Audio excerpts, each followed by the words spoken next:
खुलुमबाय बयनिसिमबो नोंथांमोननि थाखाय माखासे खौरांफोर लानानै फैलायबाय आरो चेनेलाव गोदानब्ला अननानै चेनेलखौ साबस्क्राइब खालामनानै लादो बेल आइकनखौ येलाव होनानै ला जाहाथे नोंथांनाव सिगां नटिफिकेसन सहैग्रोयो। दानिया खोनासंलांदो। गिबि खौराङाव दङ दुखुनांथाव खौरां। गौतम बसुमतारी बिथाङा देहानि गोब्राब बेरामजों नाख्रेबजानानै दं। क'क्राझार जिल्लानि सिङाव थानाय गोजोनस्रि गामिनि थागिबि गौतम बसुमतारी बिथाङा हां लानायाव जेंना, लोमजानाय बायदि देहानि जेंनाफोरजों मोगा-मोगि जानानै दं।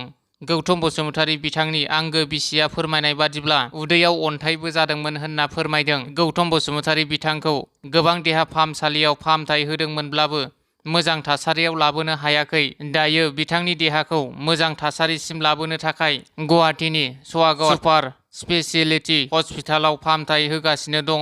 गौतम बसुमतारीनि आंगो बिसिया फोरमायबावनाय बादिब्ला बिथांखौ फाहामथाय होनायाव गोबां रां खरसा जाबाय। गावनि थाग्रा न', हा-हु गासैखौबो फानजोबनो गोनां जाबाय होनना फोरमायदों। बिथांनि देहाया सिगांनिफ्राय एसे मोजां थासारियाव फैनायखाय न' फारसे लाबोनो थाखाय रायजो राजाफोरनिफ्राय अनसुंथाइ हास्थायदों। आंगो बिसिया बेनिखायनो गोसो गुदुं रायजो राजाफोरखौ जा हायो बिथांनि 426571605223 एकाउन्ट नाम्बारनि गेजेरजों मदद हास्थायदों। आंगो बिसिया। नैथि खौराङाव दङ क'क्राझार जिल्ला आमलायगुरि गामिनि मालय कुमार नार्जारिनि माखासे गोनां डकुमेन्टफोर गोमादों। गोमानाय डकुमेन्टफोरा जाबाय फारियै भटार card, Aadhaar card, driving licence आरो एटिएम कार्डफोरा गोमादों। बेनिखायनो मालय कुमार नार्जारिनि डकुमेन्टखौ सोरबाफोर मोनसनबायदोंब्ला 9864930402 मबाइल नाम्बारनि गेजेरजों खौरां हरनो थाखाय खावलायहरदों। थामथि खौराङाव दङ बिटिआर सरकारनि दैदेननायाव मैया बावखुंग्रि बियाबाव मावफुं सोद्रोमा रनजित बसुमतारीया हा गैजायै गासै 362 नखरनो हानि फोरमान बिलाइ राननानै होदों। ब्रैथि खौराङाव दङ उदांस्रि साननि समाव आब्रुथि गैयै मोसानाय। समाज बिजोङाव भिडिअ भाइरेल। 79थि उदांस्रि सानजों लोब्बा लाखिना बानजायदोंमोन हारिमु मोनाबिलि। बे हाबाफारियावनो आइजोनि खाथालागा मोसानायजों लोगोसे मोननै मेथाइनि लेथ्रा मोसानाय। बे मोसानायनि नुथायानो जादों चिरां जिल्लानि बिजनी बाथाबारि गामिनि थुनालि दैमानि सायाव शुक्रबार हराव खुंनाय हारिमु मोनाबिलियाव आइजोआ खाथालागा मोसानायजों लोगोसे मोननै मेथाइनि गाज्रियै मोसानाय दिन्थिफुंनाया मैखोम बिजाथाय सोमजिहोदों। आइजोखौ बाथाबारि महिनीपारानि लक्ष्मी दास होनना सिनायथिनाय जादों। बाथि खौराङाव दङ 32 नं बेरगाव बियाबाव बिटिसि बिसायख'थियाव इएम दावबायसा बर'खौ बिजाथि लुबैयाखै।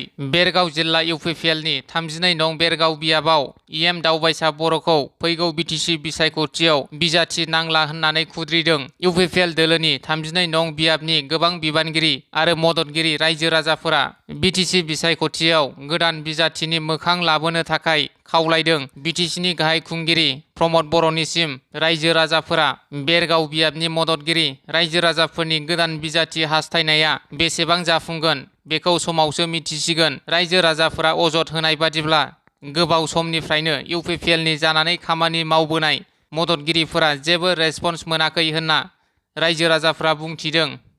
द'थि खौराङाव दङ बरपेटा रड सहराव आइजो देहा फालांगि सन्देह गोनां सिख्लाखौ खादों। बरपेटा रड सहरनि खहलबाङायाव सानैसो सिख्लाया भारा न'आव देहा फालांगि खालामबोनायनि अजद सिखारदों। थांनाय सनिबारनि हराव जायगानि सुबुंफोरनि अजद होनायाव सिख्लाफोरा देहा फालांगिजों लोब्बा थानायनि थाखाय बरपेटा रड पुलिसा सेबनानै गंसे बिल्डिंनिफ्राय 3 सिख्लाखौ खादों। फारसेथिं पुलिसनि सेबनायनि सिगां गंसे साखा खबब्रै गारियाव गाखोनानै सानैसो सेंग्राया खारखोमा लांनायनि अजद। रायजोफोरनि बरपेटा रड सहरनि गंनैसो इउनिसेक्स पार्लारजों लोगोसे सहरनि खायसे हटेल आरो दाबाफोराव उदाङै सालायो देहा फालांगिरि। सहराव देहा फालांगि बन्द खालामनो पुलिसखौ खावलायदों। स्निथि खौराङाव दङ कुमारिकाटा आरो जालाहाव फोनांजाब लामानि बिखायाव थानाय कालानदि दैमाखौ बारनायाव जेंनाजों मोगा-मोगि जानांदों रायजो राजाफोरा। तामुलपुर जिल्लानि कुमारिकाटानिफ्राय जालाहाव फारसे थांग्रा लामानि बिखायाव थानाय कालानदि दैमानि दालां बायस'नानै थानाया 2 बोसोर बारलांबाय। दालां बायस'नानै थानायनि जाहोनाव फरायसा फरायसुलिनिफ्राय लानानै बेरामिखौ देहा फाहामसालिसिम लांनो थाखाय रायजो राजाफोरा गोबां रोखोमनि जेंनाजों मोगा-मोगि जानांदों। गोदानै दालां लुफुंदोंब्लाबो आबुङै जाफुंथ'यैयाव अखा हानानै दै बारायबोयोब्लानो थांलाय फैलाय खालामनायाव जेंनाजों मोगा-मोगि जानांदों। लुफुंबाय थानाय दालांखौ थाबैनो आबुङै मावफुंना होनो खावलायदों रायजो राजाफोरा। 8थि खौराङाव दङ बिटिआरआव बिसायख'थिनि दुंहाव बार। बिटिआरनि रौता बियाबाव मासबाद बिधान सभा समस्तिनि एमएलए चरण बर'नि सायाव गोख्रों अजद आरो सोंखारिनाय। थाबैनो चरण बर'आ फिननाय होनांगौ। एमएलए चरण बर'आ गुन्दा बाहिनी लाना गामि गामि मेल मिटिं लादों नामा? जौ लोंहोना गावनि हान्जाफोरखौ गाज्रि खामानियाव बाहायदों नामा होनना सन्देह खालामदों। थांनाय हराव रौता बियाबनि सोमलिगुरि गामियाव एस अफादिनि लामा फोसाबनाय, ब्लेक टपिंनि अन्थाइ खाम्फा बेखेवनो गायसननाय अन्थाइ खाम्फाखौ बुफायना गालांनाय जाथाया गिनाय लाबोदों। बियो थारैनो बिसायख'थिनि सिगां रौता समस्तिनि मोनसे मुगैथाव जाथाय। इउपिपिएल आरो बिपिएफनि गेजेराव दाङाबाजि जाहांबाय नामा? रायजोफोरनिफ्राय सोंलु सिखारदों। 9थि खौराङाव दङ सोमखोर बुहुमखौ मोजाङै नुहोफिननो डक्टर सांग्रां ब्रह्मआ बाखनायजाथाव हाबा मावनाया सोलिगासिनो दङ। 3 बोसोर 4 बोसोर आरो 5 बोसोर मेगन नुयै सुबुंफोरखौ मेगननि चेकआप आरो अपारेशन खालामनो दैथायहरनानै हेफाजाब खालामदों। डक्टर सांग्रां ब्रह्मआ मख'जाथावदि चिरां जिल्लानि सिङाव थानाय माखासे मेगन नुयै सुबुंफोरखौ सोमखोर बुहुमखौ मोजाङै नुहोफिननांगौनि थांखिजों मेगन चेकआप आरो अपारेशन खालामनो दैथायहरनाया दिनैसिमाव खेबथाम जाबाय। खेबसे आरो खेबनैसिम दैथायहरनानै मेगननि अपारेशन खालामनाया जाफुंसार जानायनि उनाव बे हाबाखौ मावनानै गोजोननाय मोन्दों होननानै फोरमायो डक्टर सांग्रां ब्रह्मआ।